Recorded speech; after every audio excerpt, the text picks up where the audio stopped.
नमस्कार दोस्तों, जय हिंद।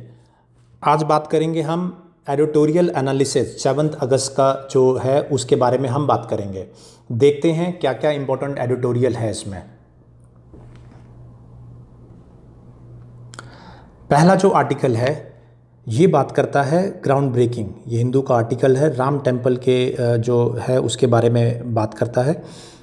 और इसमें जो मेन थीम है, मेन थीम की बात कही गई है कि किस तरीके से जो भूमि पूजन का कार्यक्रम हुआ 5 अगस्त को, उसके बारे में बात करता है। और ये कहता है कि किस तरीके से ये भूमि पूजन और टेम्पल का जो कंस्ट्रक्शन का काम है वो शुरू हो जाने के बाद में किस तरीके से एक आगे लुकिंग फॉरवर्ड पर्सपेक्टिव वो होना चाहिए। ये बात करता है जो डिस्प्यूट रहा बाबरी मस्जिद और राम मंदिर का, जो डिस्प्यूट रहा 1992 की बात करता है ये। और ये फिर ये कहता है कि किस तरीके से 2019 में जो supreme court, honourable supreme court का जजमेंट आया, किस तरीके से ये वन साइड हिंदूज़ को ये टेम्पल कंस्ट्रक्शन की इसमें बात कही गई। और ये भी ये बात कहता है कि जो आगे हम किस तरीके से इसको आगे लेके चल सकते हैं। सो बेसिकली ये जो ऑथर है, राइटर है, उनका व्यू पॉइंट है। और कुछ पॉजिटिव है इसमें कि ये बात कहते हैं कि भाई जो हो गया वो हो गया। और जब इनको दे दिया गया है टेम्पल कंस्ट्रक्शन वहाँ पे हो, मस्जिद का भी जो कंस्ट्रक्शन होना है वो हो, और आगे फ्यूचर में किस तरीके से जो बेसिक जो गोल्स हैं कंट्री के, उनको टारगेट, उनको लेके आगे चला जाए, और ना कि जो है पास्ट को लेके हम लोग बैठे रहे। और कुछ क्रिटिसिज्म भी ये करते हैं, क्रिटिसाइज़ भी करते हैं, लेकिन क्रिटिसिज्म में भी ये कहते हैं कि जिस तरीके से पीएम प्राइम मिनिस्टर जी ने बात कही श्री राम के, जो उनके आदर्शों की बात कही, justice, fairness, empathy for the vulnerable, उसको आगे हमें फॉलो करना चाहिए, इनकी बात कही है। तो कुल मिला के एक तरीके से बैलेंस करने का ये आर्टिकल है। ज़्यादा हमारे हिसाब से ज़्यादा कोई इंपॉर्टेंट नहीं है, बेसिक डिस्प्यूट हम सबको पता है। और अगर कुछ इस आर्टिकल आता भी है तो हमारा यही व्यू पॉइंट होना चाहिए, क्योंकि सुप्रीम कोर्ट का जजमेंट है, ऑनरेबल सुप्रीम कोर्ट का, उसे सभी पक्षों को मानना है। और इससे रिलेटेड अगर कोई बाकी केसेस हैं उसमें ऑनरेबल कोर्ट का जो जजमेंट रहेगा वो स्टैंड करेगा। और अभी सारी चीज़ों को लेके हमें आगे बढ़ना है। और आस्था की भी बात है, और बाकी जो डेवलपमेंट्स हैं वो अपनी जगह पे है, लेकिन आस्था भी अपनी जगह पे है। सो एक बैलेंस पर्सपेक्टिव के हिसाब से आपने आंसर इसमें देना है अगर कोई भी क्वेश्चंस आते हैं तो। नेक्स्ट आर्टिकल हमारा क्या है? नेक्स्ट आर्टिकल है कार्टोग्राफिक चैलेंज। दोस्तों, अगर कल का आपने वीडियो देखा होगा करंट अफेयर से रिलेटेड, तो मैंने उसमें बताया था कि किस तरीके से पाकिस्तान ने एक नया मैप जारी कर दिया है। और ये मैप जो है इसमें सियाचिन, सर क्रीक, पूरा आधा पूरा जम्मू कश्मीर, लद्दाख के ले लद्दाख तक, जम्मू कश्मीर, जूनागढ़ जिसका पहले ही सॉल्यूशन हो चुका है आज़ादी के बाद टाइम पे, उसको उसमें दिखा दिया है। सो ये बहुत ही एक तरीके से हास्यास्पद या फ़नी आप कह लीजिए कि पाकिस्तान के द्वारा काफ़ी बचकानी हरकत है, जिस तरीके से नेपाल ने भी एक तरफा दिखा दिया था। सो ऑथर क्या कहते हैं? ऑथर ये कहते हैं कि क्रिटिसाइज़ करते हैं पहले पाकिस्तान को कि जिस तरीके से पाकिस्तान ने जो डिस्प्यूट रिजॉल्व हो चुके हैं उनको भी इसमें शामिल कर दिया है। इसमें बात करेंगे हम लोग जूनागढ़ का कोई डिस्प्यूट नहीं है। इसमें प्लेबिसाइट करा दिया गया था 1948 में, और वहाँ की जो जनता है वो 95 से ज़्यादा जनता ने भारत के साथ जाने के लिए कहा था। सो जूनागढ़ का तो कोई डिस्प्यूट था ही नहीं। सर क्रीक का जो डिस्प्यूट है, सर क्रीक के डिस्प्यूट में ऑलरेडी कई लेवल ऑफ बातचीत वो ऑलरेडी इंडिया और पाकिस्तान के बीच में हो चुकी थी, और वो एक डिसीजन भी उसमें पहुंच चुके थे। सो वो भी इसमें शामिल करने की कोई आवश्यकता नहीं थी। सो ये भी वो बात कहते हैं कि वो जम्मू कश्मीर में पाकिस्तान जो है, जम्मू कश्मीर में जम्मू और कश्मीर तो अपने पार्ट में दिखा रहा है, लेकिन लद्दाख अक्साई चीन का एरिया है, लद्दाख का एरिया है जहाँ चाइना, अक्साई चीन खासकर जहाँ चाइना अपना क्लेम करता है, उसको अपने पार्ट में नहीं दिखाया है। और ये ऑथर कहते हैं कि अपनी ही पॉलिसी को पाकिस्तान ने अब तक ये कहा था कि जो 6 पार्ट थे, जो जम्मू कश्मीर, जो पहले जम्मू कश्मीर स्टेट था, उसके 6 पार्ट्स थे, जम्मू कश्मीर, लद्दाख, गिलगित बाल्तिस्तान, पीओके और अक्साई चीन। उसमें ये कहते हैं कि ये मानना था कि ये 6 पार्ट को लेके बातचीत के द्वारा उसको हल किया जाएगा, लेकिन अब अक्साई चीन को अपने उसमें वो डिस्प्यूटेड दिखा ही नहीं रहे हैं। सो अपने ही जो स्टैंड था पाकिस्तान ने उसको उसके उल्टा काम किया है। नाउ एक और इसमें इंटरेस्टिंग बात जो है वो बता दें आपको कि जो न्यू दिल्ली है, न्यू दिल्ली भारत जो है, भारत को ये ध्यान रखना है कि एक फ्रंट पे चाइना है, एक जगह पे लद्दाख में जहाँ पे वो इन्वॉल्व है, पाकिस्तान भी इस तरीके की हरकतें कर रहा है, एक्शंस कर रहा है, और नेपाल ने भी काला पानी और लिम्पियाधुरा उसको दिखाते हुए एक नया मैप जारी कर दिया था।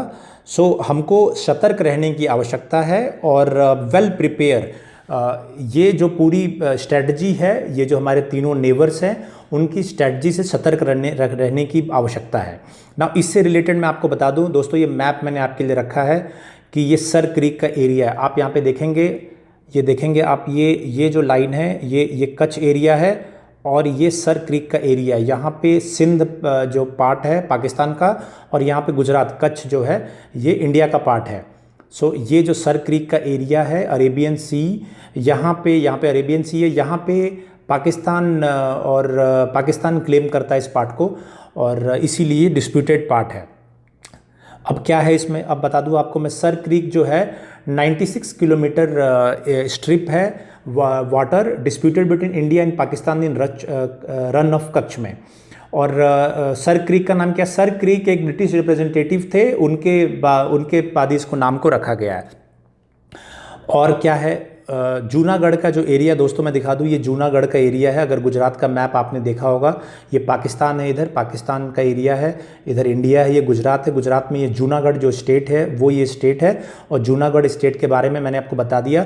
यहाँ पे प्लेबिसाइट कराया गया था, यानी कि यहाँ पे जनमत संग्रह कराया गया था 1948 में, और वहाँ की जो जनता थी, वहाँ की जो पब्लिक थी, उन्होंने 95% उन्होंने भारत के साथ जाने के लिए कहा था, और उससे वो भारत से गए ना। इस सर क्रीक के लिए क्यों पाकिस्तान इतना परेशान है, सर क्रीक के लिए पाकिस्तान इतना परेशान है क्योंकि ऐसा कहते हैं, ऐसा मानना है कि सर क्रीक का जो एरिया है यहाँ पे जो इकोनॉमिक के हिसाब से काफ़ी इंपॉर्टेंट एरिया है।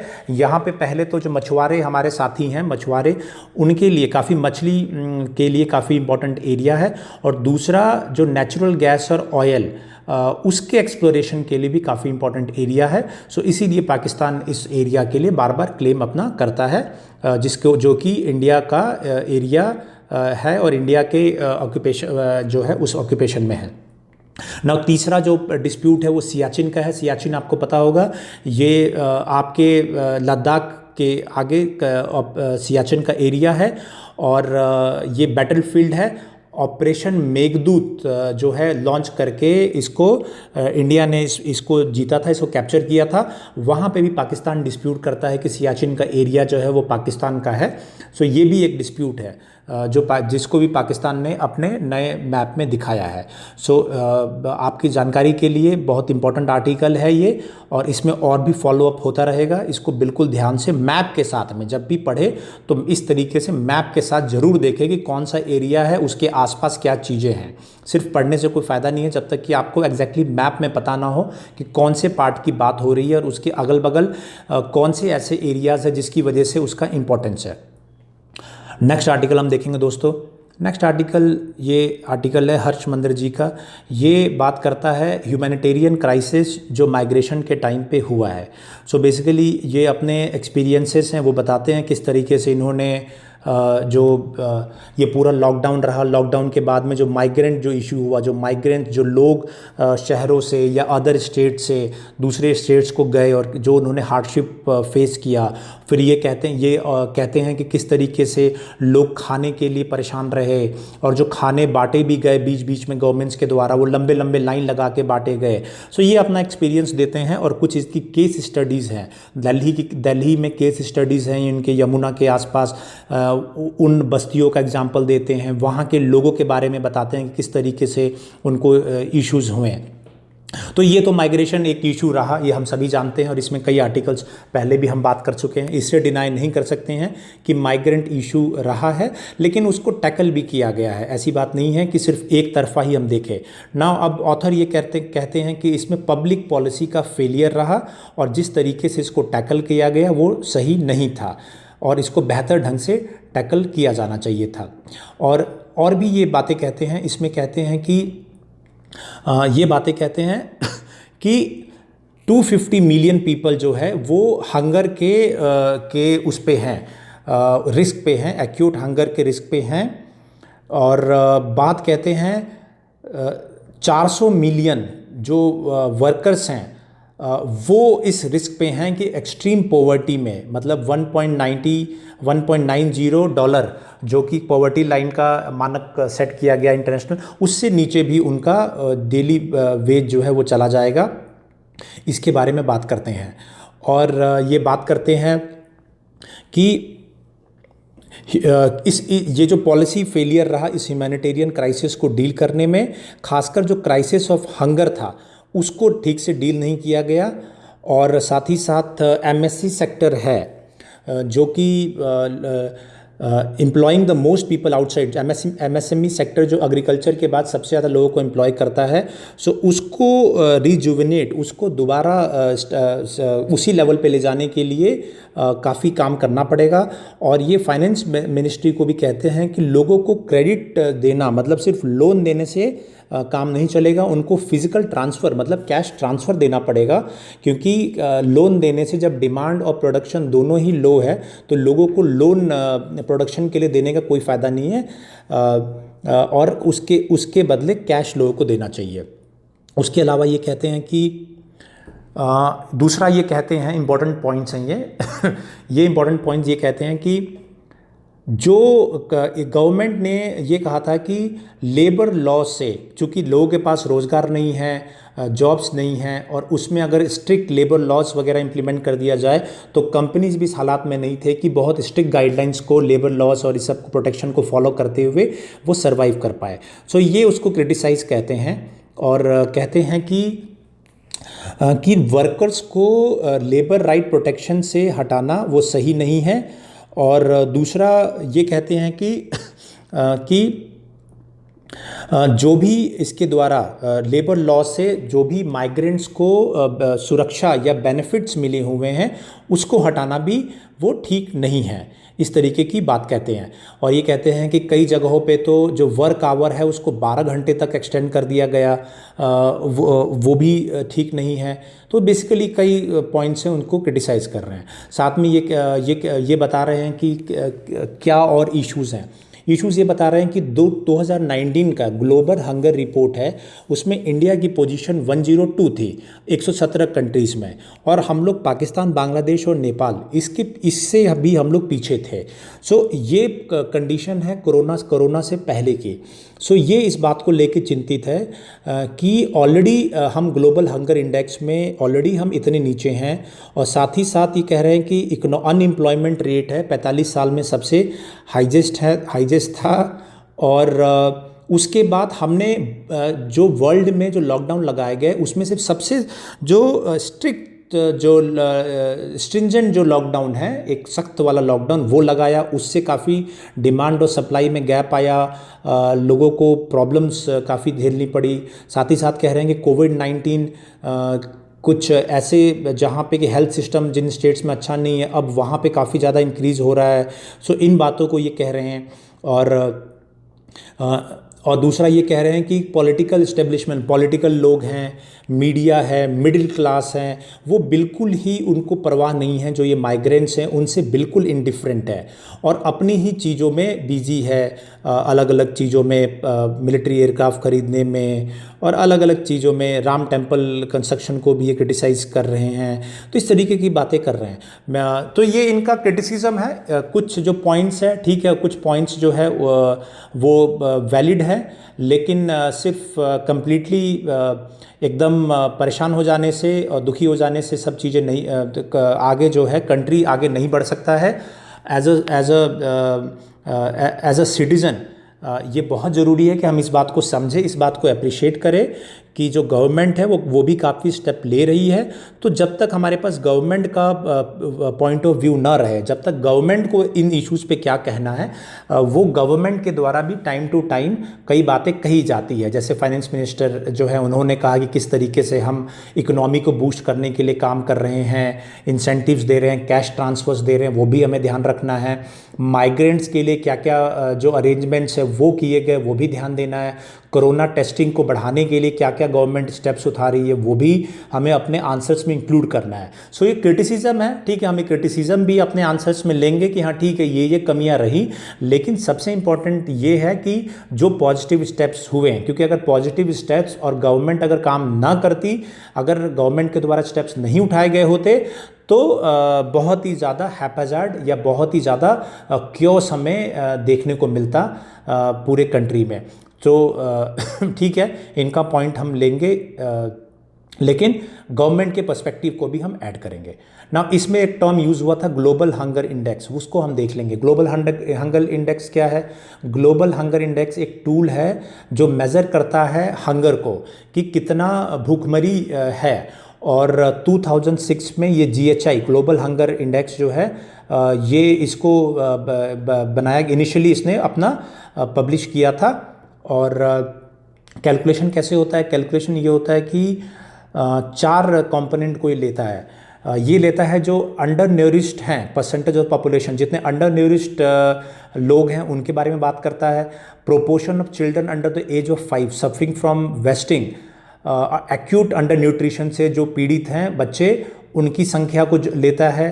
और जो 5 साल से नीचे के बच्चे हैं, जो स्टंटिंग जिसे क्रोनिक अंडर न्यूट्रिशन बोलते हैं, उसको कंसीडर करता है। और mortality rate of children under as of 5 साल से नीचे के बच्चे जिनकी मृत्यु दर है उसको कंसीडर करके ये ग्लोबल हंगर इंडेक्स को तैयार करते हैं। नाउ 2019 का जो इंडेक्स है उसके तहत क्या इसमें रेटिंग है उसको देखते हैं। इस रेटिंग का आप मैप यहाँ पे देख सकते हैं। इसमें जो इसमें अलग अलग है, जो 10 से कम है उसको लो अलार्मिंग में रखा गया है, मॉडरेट, सीरियस और अलार्मिंग। भारत जो है, ये भारत का एरिया है, भारत पाकिस्तान, ये जो है सीरियस में आते हैं, जहाँ पे हंगर जो है सीरियस लेवल पे है। और बाकी जो एरियाज़ हैं, चाइना, रशिया, ये लो में इनको रखा गया है। सो ये ग्लोबल हंगर इंडेक्स पे ये क्वेश्चंस आते हैं, तो आपको ध्यान रहे। अफ्रीका के कई countries, south Asia, south east Asia's की कंट्रीज़, इनको जो है ये सीरियस में हैं ये। नेक्स्ट आर्टिकल क्या कहता है? नेक्स्ट आर्टिकल बात करता है एकेडमिक रिसर्च से रिलेटेड है। नाउ साइंस टेक्नोलॉजी और इनोवेशन पॉलिसी की ये बात करता है। हम देखेंगे क्या साइंस टेक्नोलॉजी और इनोवेशन पॉलिसी है, और ये बात करते हैं कि अगर हमें साइंस टेक्नोलॉजी और इनोवेशन में अगर आगे बढ़ना है सो हमें कुछ कंक्रीट जो है वो स्टेप्स उठाने पड़ेंगे। बात करते हैं ये एकेडमिक रिसर्च की। इनका ये कहना है कि एकेडमिक रिसर्च जो है वो ज़रूरी है लेकिन वो सफिशिएंट नहीं है। ये बात करते हैं कि किस तरीके से हम जानें कि जो एकेडमिक रिसर्च हो रहा है हमारे लिए यूज़फुल है, कंट्री के लिए यूज़फुल है या नहीं है। वो मैकेनिज़्म बता रहे हैं नासा के द्वारा जो फॉलो किया जाता है। Technology readiness level, technology readiness level एक तरीके का मेजरमेंट सिस्टम है जिसमें TRL1 और TRL2 दो यहाँ पे उन्होंने स्टेप्स बताए हुए हैं। TRL1 में वो कहते हैं कि बेसिक जब रेडीनेस है किसी भी आइडियाज़ को या किसी भी रिसर्च को, तो TRL1 कैटेगरी में डालते हैं और TRL2 कैटेगरी में डालते हैं जब वो टेक्नोलॉजी लेवल ऑफ कॉन्सेप्ट या कोई एडवांस लेवल पे वो चली जाती है, तो TRL2 की जो स्ट्रक्चर है उसमें उसको डाला जाता है ना। आगे ये बात करते हैं कि भारत में क्या कर सकते हैं। भारत में ये सजेस्ट कर रहे हैं कि 2 कैटेगरी टर्मिनोलॉजी इस्तेमाल करें, एकेडमिक रिसर्च जिसे AR कहेंगे और पोस्ट एकेडमिक रिसर्च जिसे PR कहेंगे। एकेडमिक रिसर्च TRL1 के कंपैरिजन में होगा। इसमें क्या रहेगा? इसमें ये रहेगा कि जो एकेडमिक रिसर्च होगा, एकेडमिक रिसर्च को हम कर सकते हैं हमारे जो हायर एजुकेशन इंस्टीट्यूट्स हैं उनमें कर सकते हैं, और पीआर जो है पोस्ट एकेडमिक रिसर्च वो इंडस्ट्रीज़ के कोलैबोरेशन में उसको किया जाए। और एआर में एकेडमिक रिसर्च के दौरान जो बेसिक आइडियाज़ हैं, बेसिक इनोवेशन है, वो उसको डेवलप किया जाए, और पीआर में इंडस्ट्री यूज़फुल जो आइडियाज़ हैं उनको डेवलपमेंट उनका किया जाए। नाउ अब आगे ये क्या कहते हैं, आगे ये कहते हैं कि ये बात करते हैं कि पीआर में पोस्ट एकेडमिक जो रिसर्च है उसमें इन्वेस्टमेंट ज़्यादा से ज़्यादा किया जाए। एकेडमिक रिसर्च भी किया जाए, लेकिन पोस्ट एकेडमिक रिसर्च है उसमें जो कि इंडस्ट्रीज़ के कोलैबोरेशन में हो और इंडस्ट्रीज़ के साथ मिलके हो, उसमें ज़्यादा से ज़्यादा इन्वेस्टमेंट किया जाए। इस बात को ये कहते हैं। और ये बात करते हैं इनोवेशन की, कि किस तरीके से जो साइंस टेक्नोलॉजी इनोवेशन पॉलिसी थी 2013 में, वो जो है टेक्नोलॉजी इंटेंसिटी को बढ़ाने की बात करता है इंडस्ट्री में, और बात करता है कि किस तरीके से इनोवेशन पे हमें काम करना की आवश्यकता है। तो 2013 पॉलिसी की ये बात करते हैं। फिर ये कहते हैं कि जो इंडस्ट्रीज़, हाई टेक्नोलॉजी इंडस्ट्रीज़ है, जैसे एयरक्राफ्ट है, स्पेस क्राफ्ट है, मेडिकल प्रिसिशन है, ऑप्टिकल इंस्ट्रूमेंट है, इनका भारत में प्रेजेंस नहीं है। उसका मूलतः ये कारण है कि पोस्ट एकेडमिक रिसर्च की कमी होना। Now science technology innovation policy, ये टर्मिनोलॉजी इसमें इस्तेमाल हुई, हम देखेंगे ये क्या है। सो बेसिकली अभी से पहले जो पॉलिसीज़ आई है, एक 1958 में एक पॉलिसी आई थी, साइंटिफिक पॉलिसी रेजोल्यूशन, 1983 में पॉलिसी आई थी इससे रिलेटेड, 2003 में, और एक लास्ट जो है 2013 में आया था, जिसने डिकेड ऑफ इनोवेशन की बात कही थी कि ये पूरा जो 2020 तक का, 2010 से 2020 का पूरा टाइम होगा, वो डिकेड ऑफ इनोवेशन उसको कहा जाएगा। और अभी इसमें न्यूज़ ये है कि जो science technology and innovation policy 2020 है, वो उसकी प्रक्रिया शुरू हो चुकी है, उसके बारे में कंसल्टेशन चल रहा है, 4 स्टेप उसमें हैं कंसल्टेशन के, उसके बाद नई पॉलिसीज़ आएंगी। सो ये बहुत अच्छा आर्टिकल है साइंस एंड टेक्नोलॉजी के हिसाब से। सो बेसिक इसमें यह है कि एकेडमिक रिसर्च और पोस्ट एकेडमिक रिसर्च को अलग अलग डिफ्रेंशिएट किया जाए, और पोस्ट एकेडमिक रिसर्च मतलब जिससे कोई आउटपुट निकले, इंडस्ट्रियल जिससे फ़ायदा हो, टेक्नोलॉजी को फ़ायदा हो, वो विजिबल जिसका आउटपुट हो, जो कि इंडस्ट्रीज़ में जो हमारी manufacturing industry, space craft, medical में उस रिसर्च का इंडस्ट्रीज़ में फ़ायदा हो सके, ऐसे रिसर्च का उसमें इन्वेस्टमेंट करने की आवश्यकता है, ऐसा ऑथर कह रहे हैं। सिर्फ पढ़ाई के लिए रिसर्च करे और उसका कोई फ़ायदा ना निकले, मतलब कोई इनोवेशन ना हो जिसको कि इस्तेमाल कर सके, जिसको कि पेटेंट कराया जा सके, तो ऐसे रिसर्च में हमें पोस्ट एकेडमिक रिसर्च में इन्वेस्टमेंट करने की आवश्यकता है। नेक्स्ट आर्टिकल क्या कहता है? नेक्स्ट आर्टिकल एनईपी से रिलेटेड है, नेशनल एजुकेशन पॉलिसी से, और अगेन इस पे हमने कई बार इसमें कवरेज कर लिया है। ये आर्टिकल में भी बेसिकली उन्हीं सब पॉइंट्स के बारे में जो हमारा 10+2 से चेंज करके 5+3+3+4 जो है उसके बारे में बात करता है। और ये आर्टिकल बात करता है कि किस तरीके से जो प्री प्राइमरी एजुकेशन की बात कही गई है उसको कैसे इम्प्लीमेंट किया जाएगा। अभी फ़िलहाल आंगनवाड़ी के हेल्प से किया जाता है, तो आगे उसको कैसे किया जाएगा इसके बारे में बात करते हैं। और नेशनल टेस्टिंग एजेंसी की बात करते हैं कि किस तरीके से नेशनल टेस्टिंग एजेंसी एक सिंगल टेस्ट लिया जाएगा और उसके बेसिस पे ही फर्दर एवोल्यूशन होगा, उसके बारे में बात करते हैं। सो बेसिकली कई इसमें पुराने पॉइंट्स ही हैं और इसमें और भी आगे डेवलप होता रहेगा, तो हम इसमें बात करेंगे।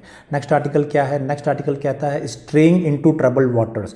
ये जो आर्टिकल है ये बात करता है भारत और पाकिस्तान के जो फिशरमैन हैं गुजरात एरिया में, गुजरात और दीव के बीच में जो हमारा फिशिंग एरिया है उसके बारे में, वहाँ पे जो मछुआरे हैं, जो फिशरमैन हैं, पानी में चले जाते हैं और वहाँ पे जो लाइन है भारत और पाकिस्तान की सीमा है, जो बाउंड्री है, वो बहुत क्लियरली वहाँ पे डिमार्केटेड नहीं है। सो जो मछुआरे हैं वो और मछली पकड़ने के चक्कर में और आगे चलते चले जाते हैं और वो एक दूसरे मतलब जो कंट्री है उसकी सीमा लांघ के दूसरी कंट्री की सीमा में चले जाते हैं और वहाँ पे वो उस कंट्री के द्वारा पकड़ लिए जाते हैं। भारत के मछुआरे पाकिस्तान के द्वारा, पाकिस्तान के मछुआरे भारत के द्वारा पकड़ लिए जाते हैं। इस तरीके से ऐसे कई मछुआरे जो हैं एक दूसरे कंट्री की जेल में, नेबरिंग कंट्री की जेल में बंद हैं। ये इसका कारण है। अब ये क्या कहते हैं, ये कहते हैं कि जुलाई 1 को जो इसमें लिस्ट एक्सचेंज की गई तो इसमें ये निकला कि 270 इंडियन फिशरमैन और 54 सिविलियन वो पाकिस्तान की जेल में हैं और पाकिस्तान साइड के 97 मछुआरे फिशरमैन और 265 सिविलियन वो भारत के जेल में हैं। नाउ अब इसमें एक ये भी है कि फिशरमैन जो है इसमें कई बार उनको शक किया जाता है कि वो स्पाई भी है, जासूस भी है। सो इसकी वजह से केसेस डिसाइड होने में काफ़ी इसमें टाइम भी लग जा रहा है। अभी इसमें क्या है, 2008 में एक प्रपोज़ल हुआ था। 2008 में प्रपोज़ल ये हुआ था कि एक जुडिशियल कमेटी बनाई गई थी भारत और पाकिस्तान दोनों में और उसमें 4 रिटायर्ड जजेस थे दोनों कंट्री से और वो कमेटी जो है उसमें दूसरी कंट्री के प्रिजन को जाके उसको देखते थे और वहाँ उनकी कंडीशन क्या है उनसे बात करते थे। जो प्रिजनर हैं दूसरी कंट्रीज़ के जेल में उनसे बात करते थे, वो उनको क्या हेल्प चाहिए, क्या मदद चाहिए उसके बारे में बात करते थे। ये इस स्टेप को लिया गया और उनका रिकमेंडेशन गवर्नमेंट को दिया गया। लेकिन 2013 इसकी लास्ट मीटिंग हुई थी और 2013 के बाद 5 साल बाद फिर से जो है इसी मैकेनिज़्म पे काम करने की बात की गई।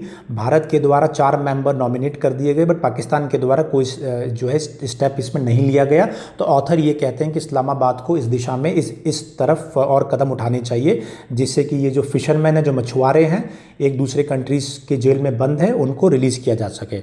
दूसरी बात ये करते हैं रिटर्निंग देयर पोर्ट्स, मतलब उनकी नावों को भी रख लिया जाता है जब इनको पकड़ा जाता है।